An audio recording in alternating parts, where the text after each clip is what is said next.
Thank you for being with us, Sabir. First thing I want to find out is a bit more about you. What is your position at Tuhf? Where are you from? And what's your level of experience in the student accommodation sector? Yes, I thank you, Andrew, and thanks to South African Property Investors Network for giving us the opportunity once again. As Tuhf Limited, I'm Sabir Yusuf, as you mentioned. I'm a portfolio manager based in Durban, KZN, and I manage with my team and colleagues down in Durban a portfolio of about 650 million so far and growing consistently. Born and bred in KZN, I'm a coastal boy, so I'd like to think that I know KZN and Durban especially. You can't beat Durban any day of the week. I'd like to impart some knowledge and what we've seen in the industry, and it's more specifically in student accommodation in the Durban eThekwini area. Okay, brilliant. Thank you so much. Now, so obviously 2020 was a year that we weren't expecting, right? And student accommodation has always been the flavor of the month. I just want to get a take on what is Tuhf's outlook, or what is Tuhf's position on student accommodation? Is it positive? Is it negative? Maybe just give us a bit more insight from Tuhf's point of view. And listen, as you know, Tuhf is a commercial property financier in the inner cities of South Africa and most of the metropoles, and student accommodation is a significant market. So currently, we've got about 10% of our loan book, which is about 4.2 billion loan book in total. 10% of that is exposed to student accommodation or thereabout. There is a definite market, but I have to stress that it's another investment asset class. And as with other asset classes, they have their own nuances, risks, and business case. And with the onset of COVID, which caught everybody off guard, I don't think anybody in the world was prepared for it, we've had to review. So having said that, I can only say that we do have an appetite for investment in the CBDs of South Africa. We do have an appetite for student accommodation, but you're going to have to make specific inquiries with regard to your business proposal, your location, your project, who you are. It's a very character-based organization. Down in KZN, if I can speak more along that, because that's my hunting ground. We're under the KZN Student Housing Association banner. They represent 22,000 beds, of which our clients account for about 2,000 beds. So we found that there is significant exposure in this market. We think that we know it all in terms of it, and we learn a lot from our clients. So we are able to hand pick projects that's best suit us and our model. It's about a merger of the two business models. So make the inquiry with your local office to see whether they have appetite for it. I think that's the best thing. We inundated with inquiries. Student accommodation is the flavor of the moment. On about meditation time of the year in September, we get a whole host of inquiries. People have buildings, looking for buildings. And then January, when the universities are under pressure to fill up the beds, that's when you get another influx of inquiries. And unfortunately, and that's where I wanted to have the discussions around the tips and how we view and what we consider in terms of considering projects for student accommodation. Absolutely, Sabir. And talking about student accommodation being a different asset class, and I call it flavor of the month. There's a lot of interest in student accommodation. So I want you to touch on, it's the student accommodation strategy for everyone. Is it as easy as the general public think it is? Perhaps give us what are some of the pros getting into the student accommodation markets? And then just give us, what are some of the cons of getting into the student accommodation market? Because, there's some people on the network that are actually making some really good money, and they've got no complaints. And they've got other people, Sabir, calling me and saying, hey, Andrew, I bought these student accommodation units in 2019, 2020. But now I'm considering just converting them back to multi-lets or just selling them off. So perhaps touch on, and you and I know it's not as easy as people think it is, right? But maybe give us some tips and some pros and cons around that. Yeah, no, sure. I think as with any business and with any investment, some people make it look so easy that everybody else is attracted to it. But only when you're in the industry and when you hear the horror stories of where it goes wrong, that's where the lessons are learned. One of the famous expression is you're only as good as your last bad investment. So we look at many things. It's as with any business, it's exposure, it's diversification, it's product first and foremost. And then it's the sources of incomes. And what we like to include in that list is exit strategy. Now, a lot of the guys are looking at student accommodation as the be all and end all. But look at what COVID has done. You had, you mentioned earlier in our discussions about what happens when a student contracts the virus. Uh, what What do you happens?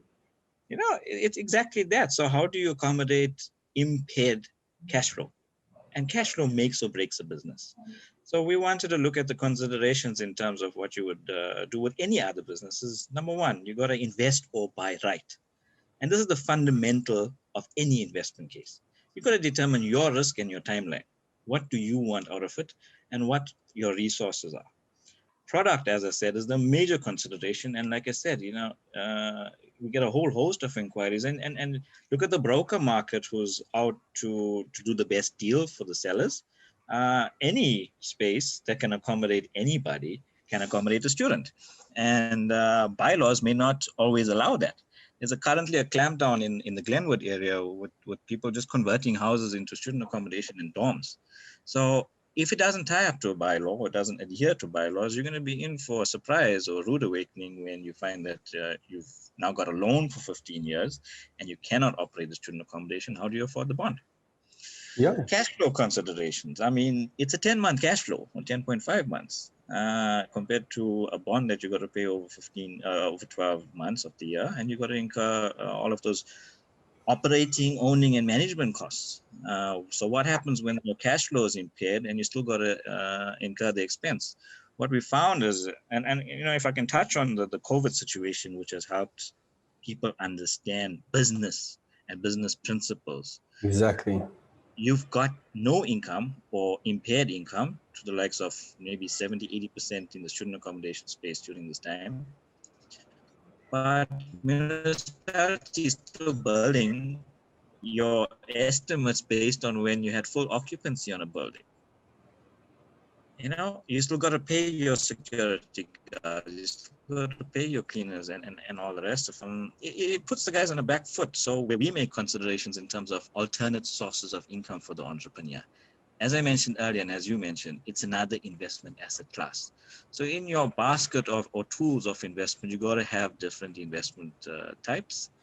Okay, there we are. Sabir is back. He was talking about cash flow and 2020 being a rude awakening for all of us. But Sabir, over to you.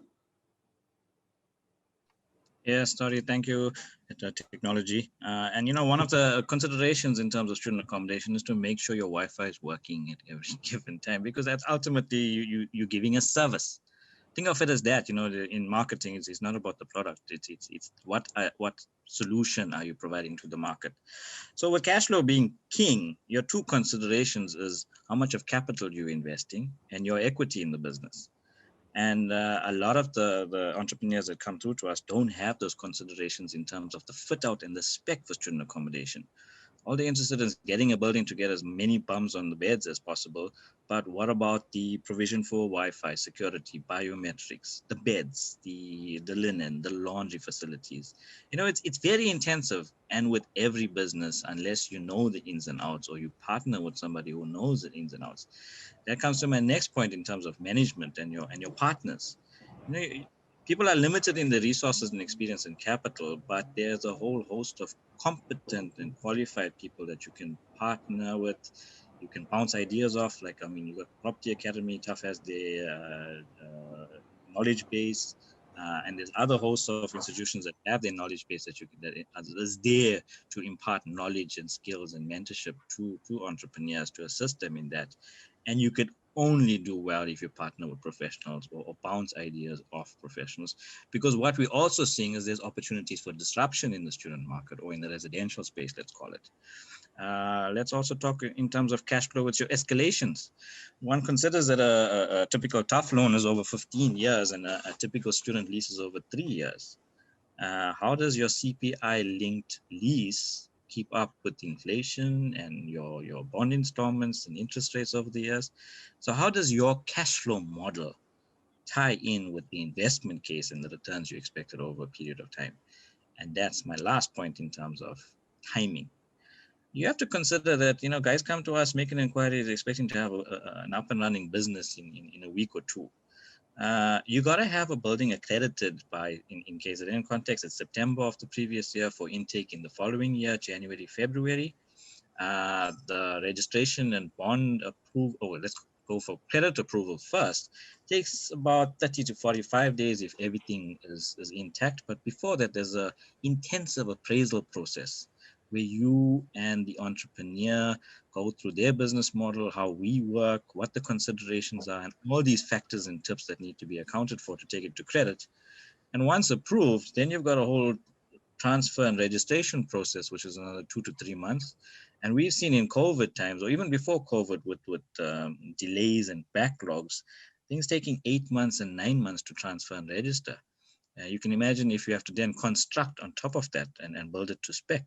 There's planning delays, there's a whole host of considerations for timeline. And as anyone knows, your capital and your investment is always affected by time. Yeah. Absolutely. And I think, Sabir, it's obvious that there's more to this than meets the eye. And I think for anyone wanting to get into student accommodation, it's vitally important that you do connect with a company like Tuhf. Now, you all know how to get in contact with Tuhf. Just go to Step and Connect. The link is there. Connect with Tuhf. And before you make any decisions with regards to buying student accommodation, or perhaps you need some help, contact Tuhf. They are there to help us. Sabir, thank you so much for your time. Only a pleasure, Andrew, and thank you so much for having us. And Tuhf is always there to assist entrepreneurs in the inner cities of South Africa and other like-minded individuals and organizations in terms of, there's no such thing as competition. COVID has taught us. It's about partnering and lifting each other up to create employment in our cities and South Africa as a whole. And that's the only way to reboost the economy, job creation, and all that comes with the recovery in a post-COVID world. 100%, Sabir. I agree completely. So ladies and gents, please, I hope you got lots of value out of that. Just click Step and connect with Tuhf, and we'll speak to you soon.